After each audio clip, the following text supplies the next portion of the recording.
This presentation is on a project to identify the long-term effects of prescribed thinning and fire, as well as white-tailed deer exclusion on woody species composition in a central Texas woodland. And I was sad to be sick on the day of the conference, but very excited to be able to record this presentation with you now and share it online. So this is a long-term experiment. It was started in 2009, and it's the result of a collaboration between a lot of people. There's a lot of co-authors. I just want to start by talking about this phenomenon of oak regeneration failure, which has been documented across the United States and elsewhere. And it's really characterized by a lack of mid-sized oak saplings, where mature oak trees and oak seedlings are common. So if you look at this figure on the right here, this is from a site here in Central Texas called Kerr. And on the x-axis, you have tree diameter at breast height, so tree size. And on the y-axis, you have the number of oak stems that were counted and recorded in each tree size class. So you can see that there's plentiful small oak trees. There's also plentiful mature, presumably canopy oaks, but we're missing this mid-sized oak sapling size class. And this is problematic because it means that when those mature oaks in the canopy die, they'll be replaced, they'll leave a canopy gap and then be replaced in the canopy by other species which do produce abundant saplings. And because this is a national trend, it's the subject of a lot of research all over the country because, of course, oaks are culturally and economically important. Ecologically, they provide a lot of really valuable food and habitat for wildlife. In particular, they're known to host incredibly abundant and diverse insect communities and other invertebrates, which in turn provide forage for birds. And here in Central Texas, one of those birds is our endangered golden-cheeked warbler. So of course, warblers rely on mature junipers, for example, to build their nests from juniper bark, but they also forage on mature oaks. So a lack of oak regeneration is a serious conservation concern in this region. And there's multiple potential causes. The first is outlined by the oak fire hypothesis. This is the idea that surface fire somehow benefits oaks in some way that facilitates seedling recruitment into the sapling size class, particularly in woodlands and forests. And that fire suppression, which became very effective and widespread in the United States in the early 1900s, might be contributing to oak regeneration failure. So how would fire benefit oaks?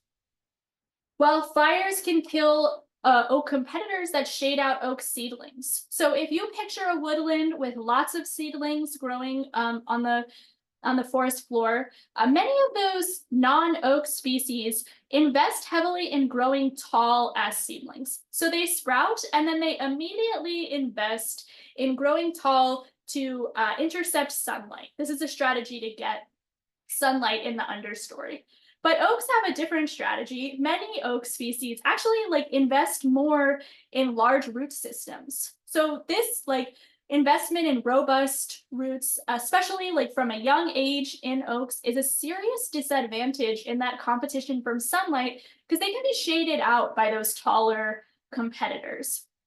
But a robust root system is a huge advantage if a surface fire comes through. If a surface fire top kills an oak seedling, meaning that it burns or knocks back the above ground portion of the individual, oaks tend to resprout vigorously. And studies have shown that this is true even for very small oaks and that they can resprout numerous times. So fires can just come through and top kill them again and again, and they will continue to resprout. And you can compare that to other species, particularly in this region, ash juniper, which don't resprout at all after being top killed. So if an ash juniper is top killed in a fire, that individual is just dead.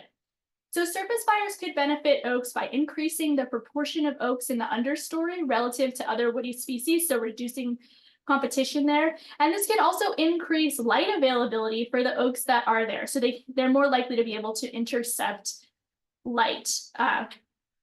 Theoretically, then, it makes a lot of sense that regular surface fires could stimulate oak regeneration, but actually, prescribed burn experiments have had mixed results. Fires do not consistently increase the number of oak saplings in an area, and so I want to turn now to another factor that might also be contributing to oak regeneration failure, which is white-tailed deer. So deer populations have increased dramatically since the mid 1900s in the US. And like fire suppression, this is a national trend. So overabundant deer that browse small trees can actually physically prevent seedlings from growing up into that taller sapling size class. And deer commonly browse oaks. So the idea is if that you're in a woodland or a forest that has overabundant deer, they're browsing things, you might look out over the forest and see that most woody plants only come to about knee height. If you've seen that, that's often called a browse line. And if deer are overabundant across the country, then it's possible that they're working at a national scale to contribute to oak regeneration failure. And in Central Texas in particular, they seriously prefer oaks over ash juniper, which they don't browse often. And the kicker here is that deer commonly browse recently burned areas. So if you're a land manager and you're trying to use prescribed fire to potentially like increase the number of oak saplings in your woodland, then deer, they're attracted to burned areas that regrowth of vegetation following a fire is really nutritious. And so they might browse there and therefore reduce the effectiveness of that management tool to be used for the goal of increasing oak regeneration. So the main question for this experiment was, can prescribed fire, deer management, or a combination of the two be used to increase oak sapling and mature tree recruitment? And the hypothesis was that probably both fire and deer management would increase oak regeneration. So the study was conducted at the Balcones Canyonlands National Wildlife Refuge along a predominantly north-facing slope. The canopy was co-dominated by ash juniper and Texas red oak, and much of the woody diversity in this community was in the form of understory shrubs and small trees like possum haw and the other species that you see on that bottom row there.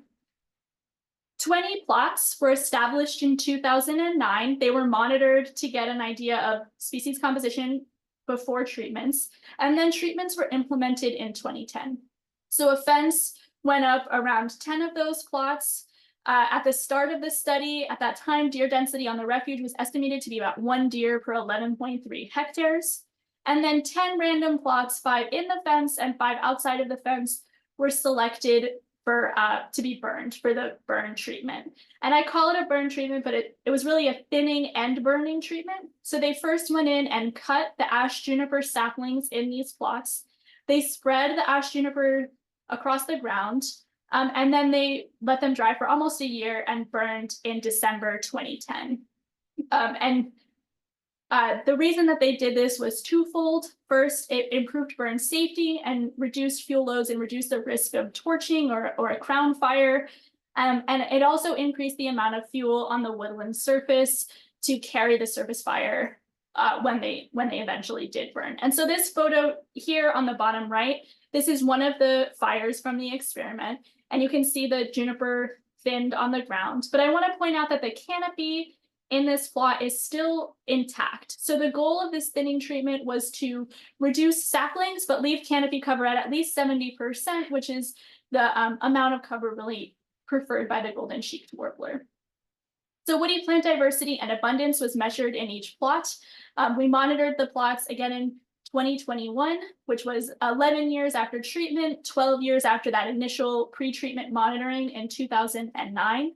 And I want to acknowledge or talk about the difference, how we define saplings and mature trees. So first of all, mature trees, mature hardwoods in this region, especially Texas red oak, are vigorous resprouters.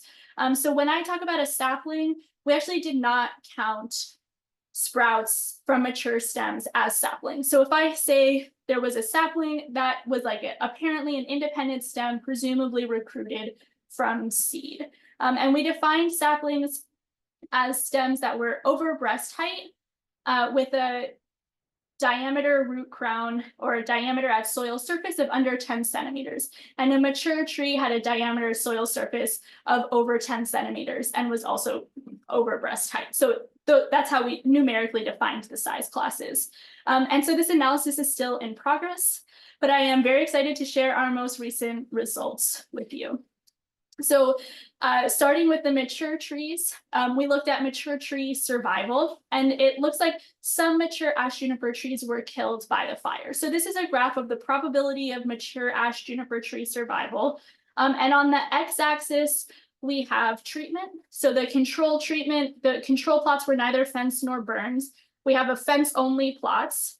We have the thin burn only plots, which were burned outside of the fence. And then we have these both plots, which were both fenced and thin burned.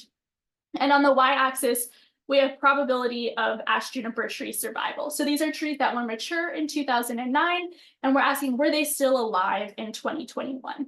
And I want to mention that we included or accounted for tree size in this analysis by using it as a covariate. And that's because we expected large trees to be much more likely to survive than small trees. So you can see that ash juniper survival probability was almost 100% in the unburned plots. So this control treatment and fence treatment, 100% of mature ash juniper trees survived. In the burned plots, survival was closer to about 60 to 80% of mature ash juniper trees. The different letters indicate statistically significant results. So you could say that ash juniper trees were significantly more likely to die in burned plots than in unburned plots. But I will mention, since we included tree size in this analysis, I can say that juniper mortality was mostly smaller mature ash juniper stems. So even in the burned plots, very large mature ash juniper trees did not die. These fires didn't kill them. On the other hand, mature Texas red oak stems were top killed or killed across treatments. So it's possible that some Texas red oak were top killed in the burned plots, and that perhaps drought or some other factor killed Texas red oaks in the unburned plots. And this was also size dependent, so that larger oak trees were more likely to survive. We also looked at tree recruitment. So this is saplings that grew into the mature tree size class between 2009 and 2021. So mature ash juniper trees were recruited to the canopy in unburned plots. So as of 2021, it looks like where mature oaks died in the unburned plots, they were often, they left a canopy gap, and then they were often replaced by ash juniper, signaling a shift towards a more juniper dominated canopy over time in the absence of fire.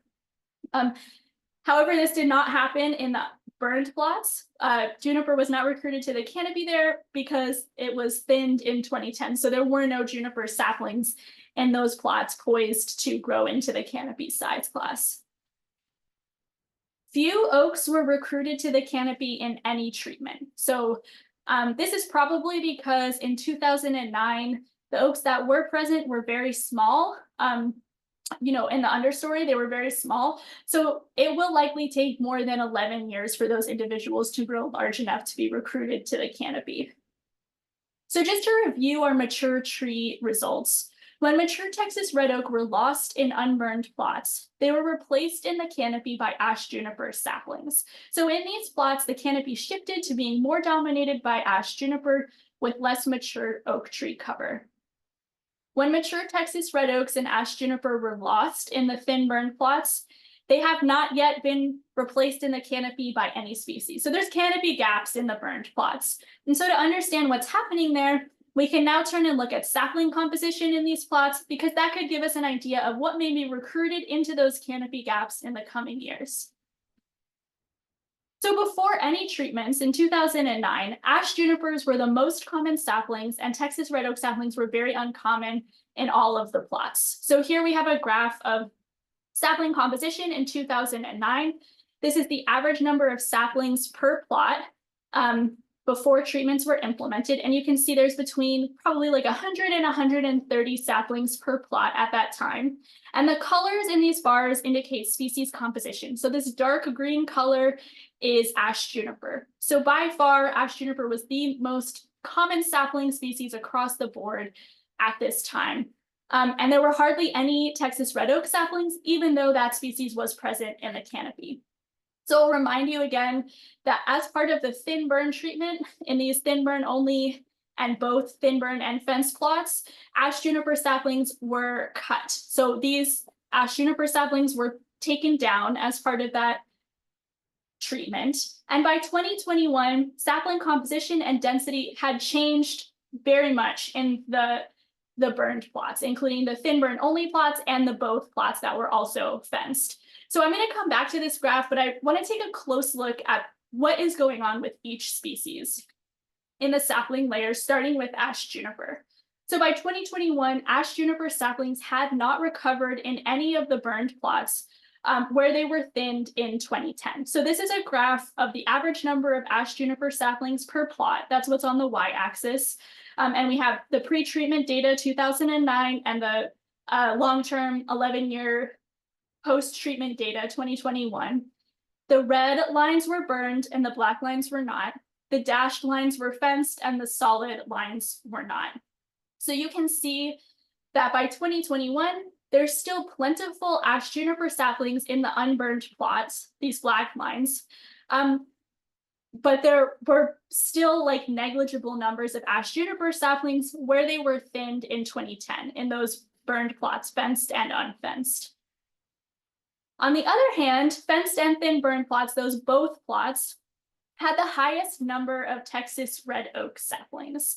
So that's this dashed red line here that indicates it was thinned and burned and fenced. So a combination of reduction of competition from ash juniper from that thin burn treatment, as well as deer exclusion from the fence, does appear to have led to the largest increase in Texas red oak saplings.